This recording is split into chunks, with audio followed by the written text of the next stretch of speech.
আসন্ন পবিত্র রমজান মাসে ধর্মীয় অনুশাসন মেনে চলতে সকল ধর্মপ্রাণ মানুষের প্রতি আহ্বান জানিয়েছে উত্তর আমেরিকার সবচেয়ে বড় ধর্মীয় সংগঠন Muslim Ummah of North America মুনা।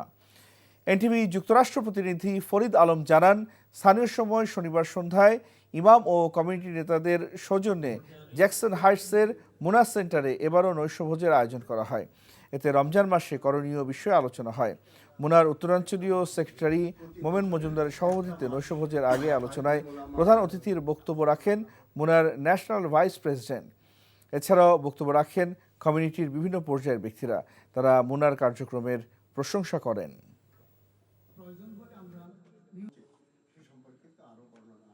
ইমানের সাথে এবং নেকি অর্জনের উদ্দেশ্যে যে রমাদানের সিয়াম পালন করবে তার সমস্ত গুনাহ আল্লাহ পাক মাফ করে দিবেন।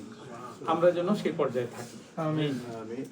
রমাদানে ইমানের সাথে এবং নেকি অর্জনের উদ্দেশ্যে যে কিয়ামুল লাইল করবে, রাতের নামাজ, যেটা আমরা তারাবি নামাজও বলতে পারি, আল্লাহ পাক তাদের গুনাহ মাফ করে দিবেন।